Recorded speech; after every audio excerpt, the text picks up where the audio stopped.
창세기 25장 19절부터 34절까지 주의 말씀 교독합니다. 교독하겠습니다. 아브라함의 아들 이삭의 족보는 이러하니라. 아브라함이 이삭을 낳았고 이삭은 이삭을 맞이하여 그를 삼았으니 이브라임은 아람 족속 중 누리의 딸이요 아람의 족속 중 아람의 누이였더라. 이삭이 그의 아내가 임신하지 못함으로 그를 위하여 여호와께 간구하매 여호와께서 그의 간구를 들으셨으므로 그의 아내 리브가가 임신하였더니 그 아내들이 그의 뱃속에서 싸우니라. 그가 이르되 이럴 경우에는 그가 어찌할꼬 하고 가서 여호와께서 적절하되 여호와께서 그에게 이르시되 두 국민이 내 태중에 있구나. 두 민족이 내 복중에서부터 나누이리라. 이 족속이 저 족속보다 강하겠고 큰 자가 어린 자를 섬기리라 하셨더라.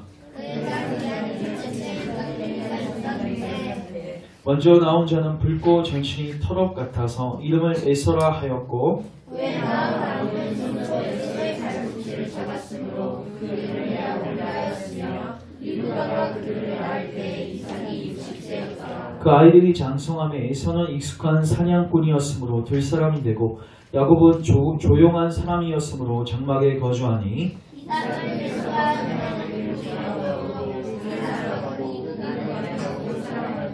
야곱이 죽을 쑤었더니 에서가 들에서 돌아와서 심히 피곤하여 야곱에게 이르되 내가 평안히 그 굵은 것을 먹게 하려 하노라. 그러므로 요새 젊은이를 이르노라. 야곱이 이르되 형의 장제의 명분을 오늘 내게 팔라. 에서가 이르되 내가 주되었으니 이 장자의 몸이 내게 주의하리라. 야곱이 이르되 오늘 내게 맹세하라. 에서가 맹세하고 장제의 명분을 야곱에게 판지라. 야곱이 떡과 팥죽을 에서에게 주매 에서가 먹으며 마시고 일어나 갔으니 에서가 장제의 명분을 가볍게 여김이었더라. 아멘. 기도하겠습니다. 사랑의 주님, 오늘도 우리에게 주의 약속하신 성령 하나님을 부어주셔서 주의 복음의 진리를 바르게 깨닫게 하시고 이 말씀이 우리 가운데 적용되어지고 고백되어질 수 있도록 성령님께서 함께 하옵소서. 부족한 종을 십자가 뒤에 감춰주시고 오직 하나님의 말씀을 주의 뜻 본의대로 바르고 담대하게 증거케 하시며 이 시간에 오직 하나님의 영광만 드러나는 귀한 시간 될 수 있도록 주님 함께 하옵소서. 예수님의 이름으로 기도합니다. 아멘.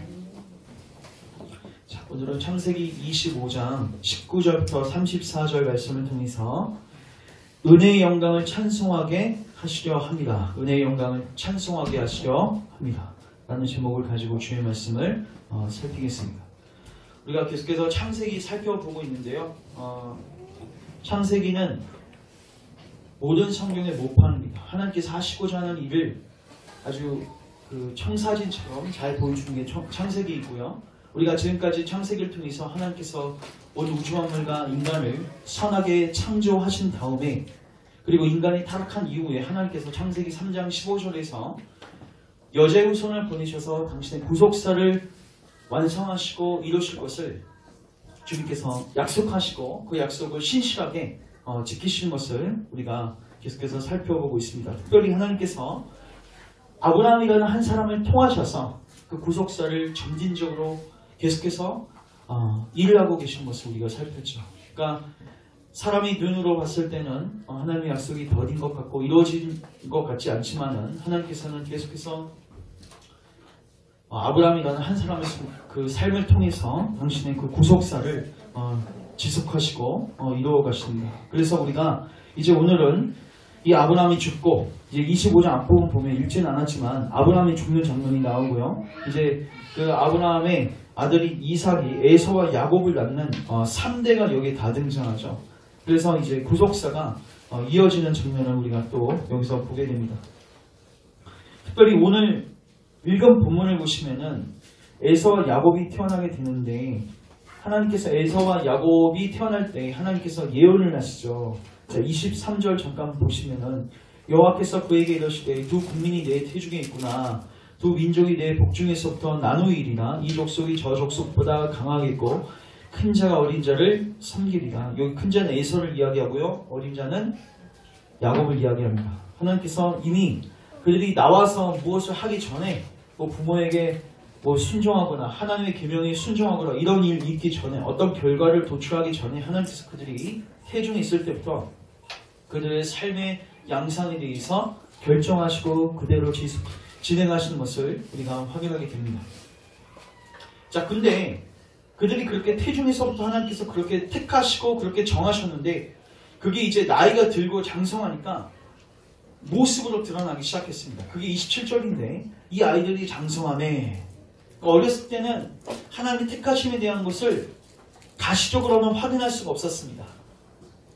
근데 그들이 나이가 드니까 장성하게 되니까 하나님께서 이 자를 택하시고 이 자를 구속사의 기업을 있게 하실 민족으로 택하신 것을 그들의 삶과 그들의 행동과 그들의 언어 속에서 드러나게 되었어요. 그게 바로 뭐냐면 장자의 명분을 어떻게 취급하는지에 대한 그들의 태도입니다.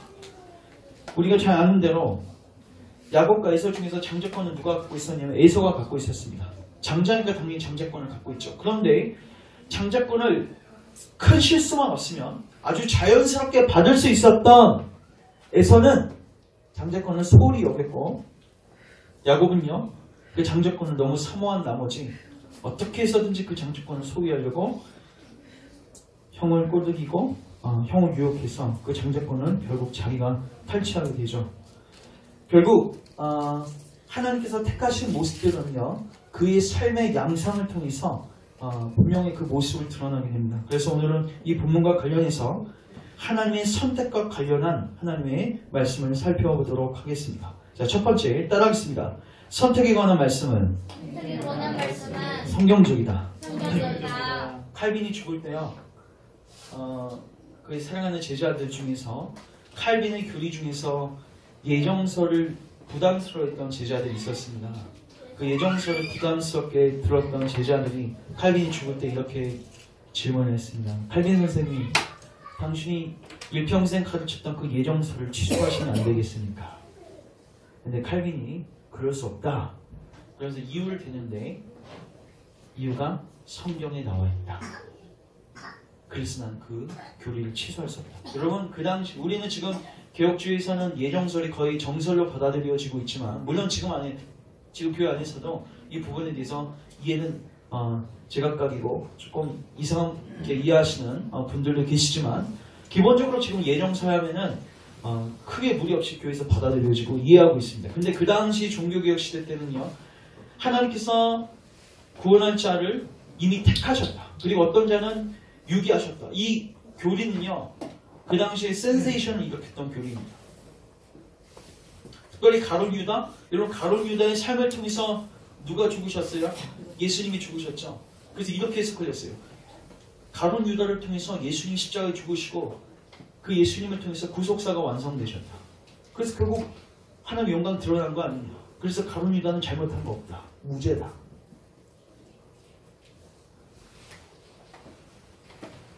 그래서 그들은 선택교리야말로 하나님을 불의하게 만드는 교리고 이거는 말도 안 되고 이거는 잘못된 교리다. 그래서 칼빈이 예정설로 인해서 큰 공격을 받았습니다. 지금도 여러분 유튜브에 가보면요 칼빈 치시면요 칼빈에 대한 설교도 많이 있지만 칼빈을 까는 설교도 굉장히 많아요. 저는 칼빈 추종자는 아니지만 저는 성경에 나와 있기 때문에 예정설을 이야기합니다. 똑같습니다. 성경에 너무 예정설에 대해서 분명하게 나와 있어요. 찾지 마시고 에베소서 1장 3절부터 6절 보시면요 찬송하리로다. 그래서 하나님을 찬양하는데 그 찬송의 이유가 뭔지 아십니까? 창세전에 우리를 그리스도 안에서 택하셨다는 내용을 거기서 언급하고 있습니다. 이 단어 자체가 창세전에 너희를 그리스도 안에서 택하셨다고 이야기하고 있어요. 여러분 선택설은 성경에 나와 있습니다. 여러분이 불의하다고 생각하든 하나님 널 불공평한 거 아니다고 생각하든 여러분 그런 건 중요한 게 아니에요. 성경에 나와 있습니다. 그러면 뭐 하셔야 돼요? 받아들이셔야 되는 거죠. 그래서 첫 번째 선택에 관한 말씀은 성경에 나와 있습니다. 자, 두 번째 따라하겠습니다. 선택은 하나님의 절대의 자유로 말미암는다. 자, 저를 주목하십시오. 여러분 선택 교리는요 우리에게 어떤 유익을 주는지 제가 여기서 드러내겠습니다. 여러분 선택할 때요 하나님이요 조건적으로 선택하십니까? 아니면 무조건적으로 선택하십니까? 하나님께서 이삭을 선택하실 때 이스마엘이 아니라 이삭을 선택하실 때 이삭에게 조건이 있었습니까? 없었습니까? 조건이 있었습니까? 없었습니까? 없었죠? 여러분 누가 장자입니까? 이스마엘이 장자입니다. 여러분 이삭이 훌륭한 사람 같이 보입니까? 여러분 창세기 26절 읽어보십시오. 그의 신앙 형편 없습니다. 분명히 하나님 누구 택하셨어요? 야곱을 택하셨죠. 근데 인생 말년에 누구에게 축복하려고요? 에서에게. 하나님의 말씀에 적극적으로 대항하는 사람이 이삭입니다. 이삭 그렇게 훌륭한 사람 아닙니다. 근데 하나님 누구 택하세요? 이삭을 택하세요. 야곱과 에서 좋아. 이스마엘과 이삭은요 좋아. 엄마가 달라요. 맞죠? 이스마엘은 종이었고 하갈이었고 이삭은 엄마가 주인이 사라였습니다. 그래서 그들의 선택에 대해서는 우리가 어떤 인간적인 여지를 둘 수 있습니다. 아, 저자의 엄마가 주인이니까 사라니까 저자를 택했겠지. 근데 여러분 야곱과 에서 사이 속에서는요 엄마도 똑같은 거예요. 아버지가 이삭이고 어머니가 리브가죠. 그러니까 인간 편에서는 나눌 수 있는 그 어떤 기준도 있습니까? 없습니까? 없습니다. 다만 하나님이 그냥 어떻게 하신 거예요? 일방적으로 야곱을 택하신 겁니다. 인간적으로 보면 에서가 더 훌륭합니다. 잘 기억하십시오. 우리가 기독교에서 말하는 선택은 조건적 선택이 아니라 무슨 선택이에요? 무조건적 선택이에요. 아르미니우스 주의자들이 이렇게 이야기합니다. 하나님께서 우리를 선택하신 것은 이미 하나님께서 우리가 예수님을 믿을지 안 믿을지를 이미 다 아시니까 전제하시니까 그거를 미리 보시고 그거에 근거해서 선택한 것이다. 아무하게는 몇 년도 몇 월 며칠에 하나님을 믿을 것을 주님이 이미 보시고 그거에 근거해서 뭐 하신 거예요? 선택하신 거예요. 그러면 하나님의 선택이 누구의? 우리의 행위와 우리의 결정에 뭐 하는 거예요? 종속되고 묶여버리는 거죠. 성경은 그렇게 이야기하지 않습니다. 성경은 이렇게 이야기합니다. 하나님께서 그의 기쁘신 뜻대로 선택하셨다. 그의 기쁘신 뜻대로 선택하셨다. 그래서 선택은 하나님의 절대의 자유로 말미암는다는 사실을 우리는 성경을 통해서 보게 됩니다. 그런데 이 절대의 자유를 통해서 하나님의 선택이 이루어진다는 것은 우리에게 어떤 의미가 있고 구원을 받는 우리에게 어떤 유익을 주냐면요. 우리의 구원이 정말로 우리의 행위가 아니라 하나님의 은혜로 말미암는다는 사실을 이 선택 교리가 가장 분명하게 드러내주고 있다는 사실.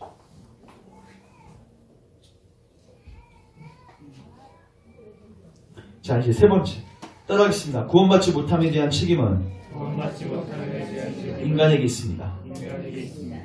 선택 교리를 이야기하면요, 많은 사람들이 제일 많이 들고 일어나는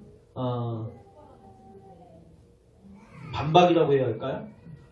하나님 너무 불공평하시다, 불의하시다. 자, 우리 로마서 9장 한번 찾아보겠습니다.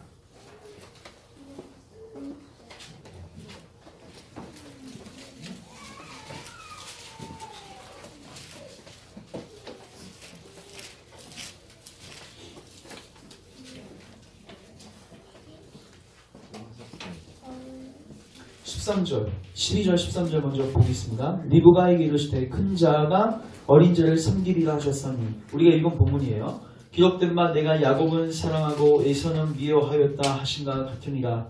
자, 이렇게 이야기했더니 그런즉 우리가 무슨 말 아리요? 하나님께 불의가 있느냐? 그럴 수 없느니라. 하나님의 선택 교리를 이야기하면요, 가장 많이 나오고 가장 제일 먼저 나오는 반박이 뭐냐면 하나님 불공평하시다. 누구는 선택하고 누구는 선택하지 않는다는 거죠. 그러니까 하나님 불의하다는 거죠. 불공평하다는 거죠. 가룟 유다 억울하다는 거죠.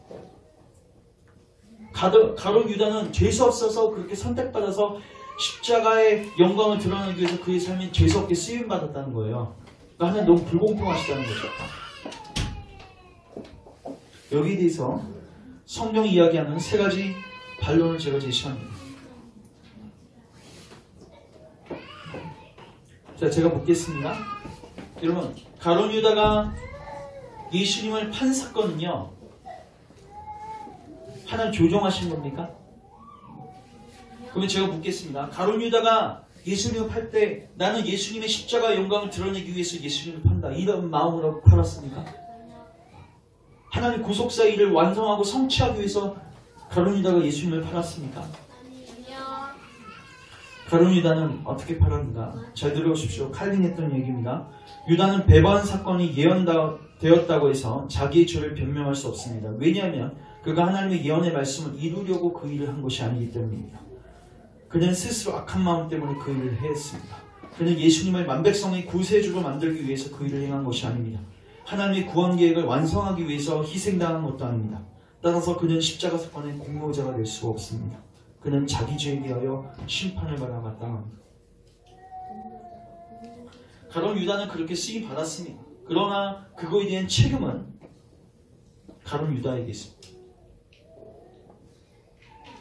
그래서 이 공식을 잘 기억하십시오.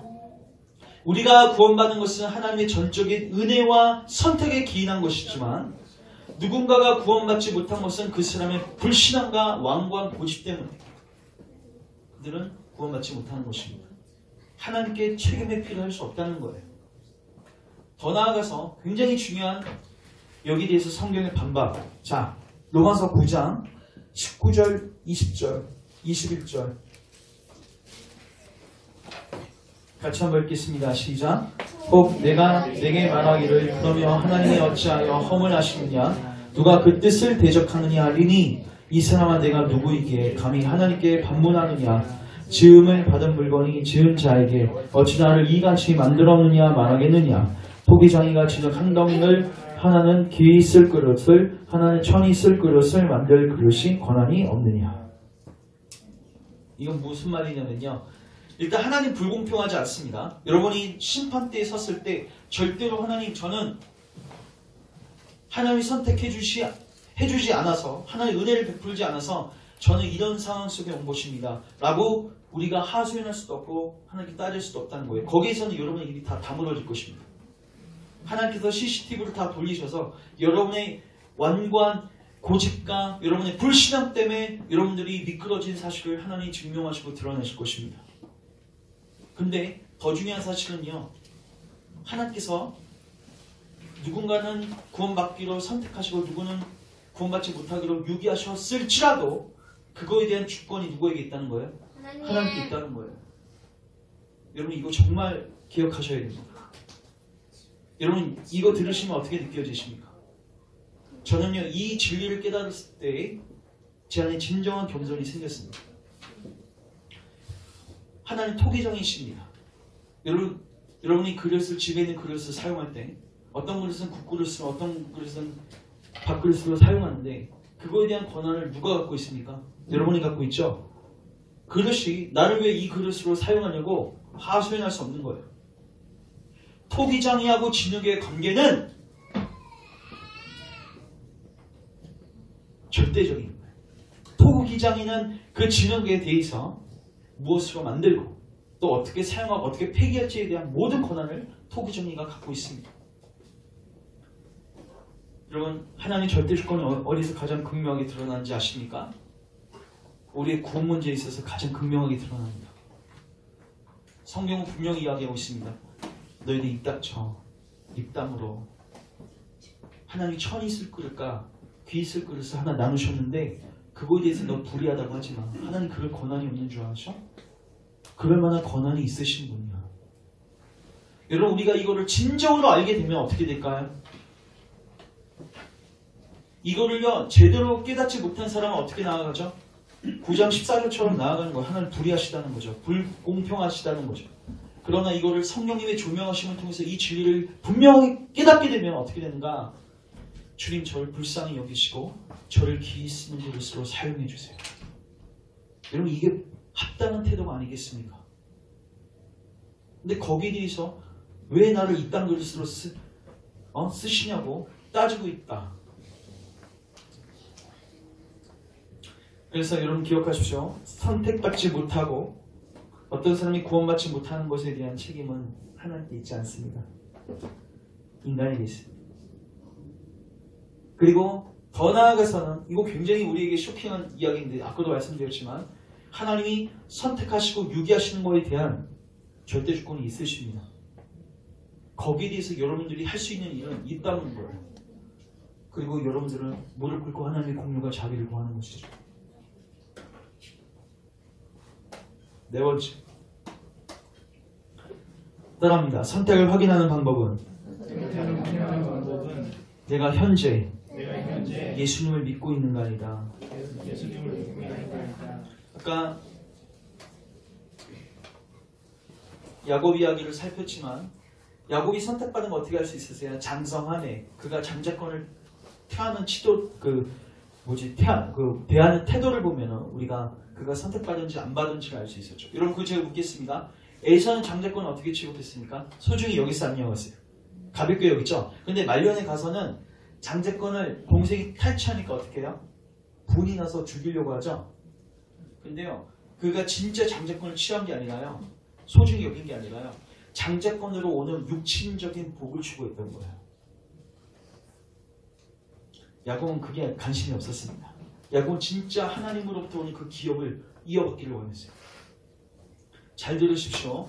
여러분들이 하나님의 사랑을 받고 있는 자인지 어떻게 확인할 수 있습니까? 여러분이 다 익은 고구마를 하는 거 어떻게 확인할 수 있습니까? 찔러보면 알 수 있는 거예요.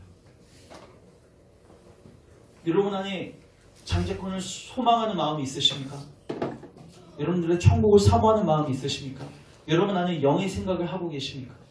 여러분에 대해 안에 있는 그 죄에 대한 인식하고 그리스도가 필요하면 인식하고 그리스도가 나 유일한 구세주이신 것을 갈망하고 바라보고 계십니까?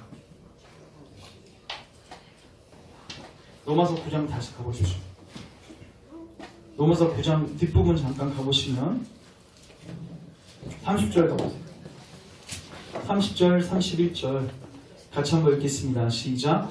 그런즉 우리가 무슨 말을 하리요? 의를 따르지 아니한 이방인들이 의를 얻었으니 곧 믿음에서 난 의요 의의 법을 따라가 이스라엘은 율법에 이르지 못하였으니. 아멘. 지금 하나님 선택교를 이야기하다가 이제 그들은 이렇게 평가하고 있습니다. 그들은 그러니까 이방인들은 의를 얻었는데 그것은 믿음에서 난 의요 의의 법을 따라가 이스라엘은 율법에 이르지 못하였으니. 근데 그 이유가 뭔가? 30절. 어찌 그러하냐? 이는 그들이 믿음을 의지하지 않고 행위를 의지함이니라. 아멘. 자, 저를 주목하십시오.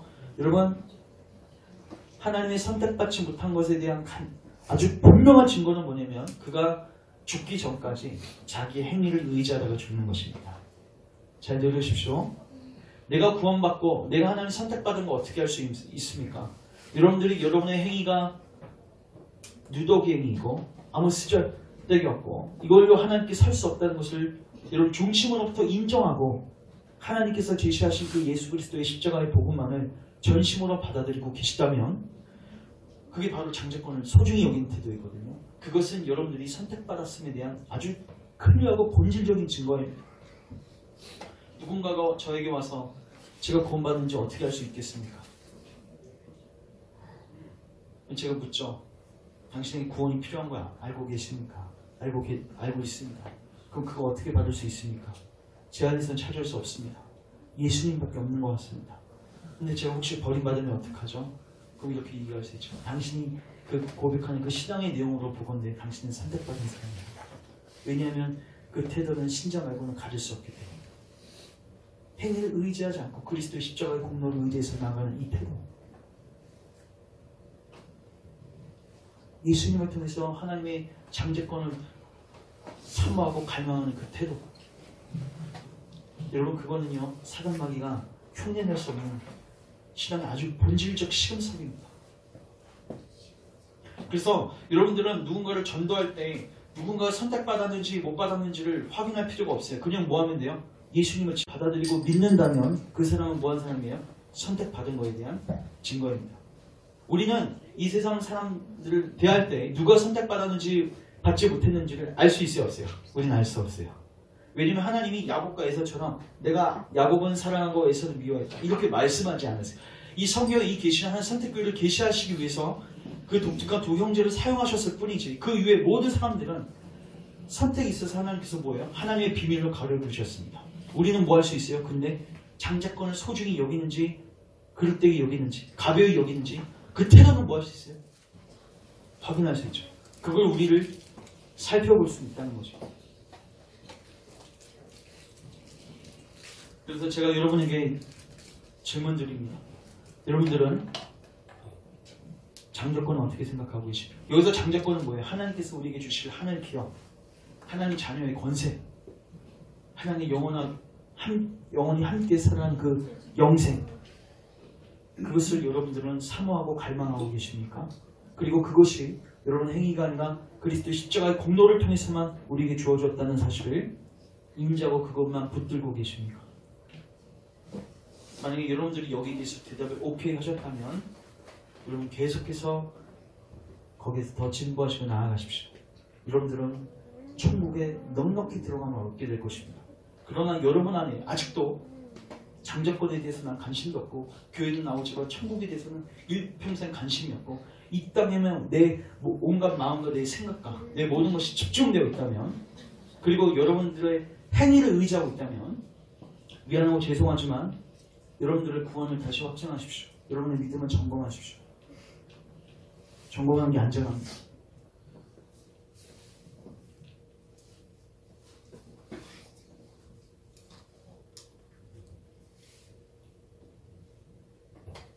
자, 이제 5번째 마지막입니다. 따라하겠습니다. 선택에 관한 말씀은 신자들로 하여금 하나님의 은혜의 영광을 찬미케 하려고 주어진 말씀입니다. 오늘 설교 제목인데요. 우리 이거는 한번 찾고 정리합니다. 에베소서 1장 한번 가보세요.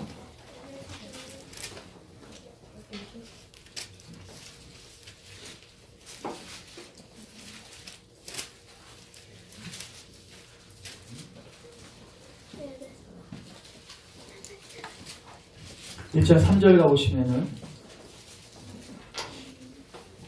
찬송하리로다 하나님과 우리 주 예수 그리스도의 아버지께서 그리스도 안에서 하늘에 속한 모든 신령한 복을 우리에게 주시되 곧 창세전에 그리스도 안에서 우리를 모아사 택하사 우리로 사랑 안에서 그 앞에 거룩하고 흠이 없게 하시려고 그 기쁘신 뜻대로, 그러니까 하나님 절대 자유라는 거예요. 그 기쁘신 뜻대로 우리를 예정하사 예수 그리스도로 말미암아 자기의 아들들이 되게 하셨으니. 자, 그렇게 하신 이유가 뭔가요? 6절 같이 읽습니다. 시작. 그냥 그가 사랑하는 자 안에서 우리에게 거둬주시는 바 그의 은혜의 영광을 찬송하게 하려는 것이다. 아멘. 잘 들으십시오. 선택에 관한 말씀은요, 우리를 가장 겸손하게 하고요, 구원에 관한 나의 의와 행위를 내려놓게 하고요, 예수님 안에서 구원을 참으로 확신하게 하고요, 감사하게 하고요, 그리고 끝까지 견디어 인내케 하실 하나님을 절대적으로 신뢰하게 합니다. 제가 묻겠습니다. 여러분은 정말로 예수님만 의지하십니까? 예수님만 의지하십니까? 여러분 선택 교리를 묵상하십시오. 여러분께서, 하나님께서 여러분을 이 자리에 이끌어 오신 거예요. 여러분의 어떠함에서 온 거 아닙니다. 여러분의 성격, 여러분의 재정, 여러분의 가족, 여러분의 어떤 환경, 여러분의 학벌, 여러분의 어떤 그 외적인 그 어떤 것도 하나님 보지 않으시고 창세전에 택하셨습니다. 그러하다면 하나님께서 우리를 그렇게 선택하셨다면 하나님께서 우리를 보지 않고 하나님께서 그 구원을 끝까지 이루어 가실 것입니다. 이게 선택교리를 통해서 우리가 받을 수 있는 확신과 위로입니다. 저는 다시 한번 오늘 여러분에게 말씀드립니다. 여러분의 구원은 여러분의 행위와 여러분의 어떠한 거, 여러분의 외모로 절대로 판가름 나지 않습니다. 하나님의 절대 주권과 하나님의 선택과 하나님의 은혜와 여기에 대한 여러분의 전적인 믿음으로 반응한 자유와 따릅니다.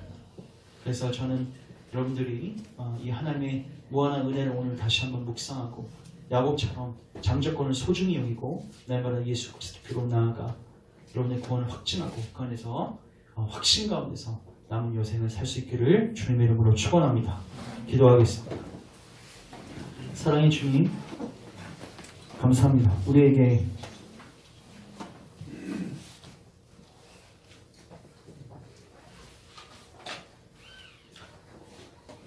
우리가 감당할 수 없는 은혜를 허락하시니 감사합니다. 우리가 아직 원수 되었을 때 하나님께서 우리를 사랑하시고 우리가 아직 연약할 때, 우리가 아직 부족할 때 우리를 선택하시고 우리를 구원하신 하나님, 그 하나님의 무한하신 사랑을 오늘 우리가 다시 한번 확인하려 했습니다. 우리가 얼마나 영광스럽고 보배롭고 존귀한 존재인지를 예수님 안에서 다시 한번 확인하게 하시고, 이제 선택받았고 하나님의 은혜를 받은 존재들로서 야곱처럼 잠재권을 소중히 여기고 예수님을 붙들고 하나님 나라와 의를 위해서 걸어가고 달려갈 수 있는 우리 사랑하는 교우들 될 수 있도록 은혜를 베풀어 주옵소서. 특별히 이 선택교리 속에서 하나님의 은혜를 더 깊이 알아 날마다 그 은혜의 영광을 찬송하고 찬미하기를 원합니다. 주님, 우리의 마음 안에 주님의 은혜를 계시게 하여 주옵소서. 은혜를 깨닫게 하옵소서. 그 은혜에 매여서 하나님 사랑하고 교회를 사랑하는 교우들 되게 축복하옵소서.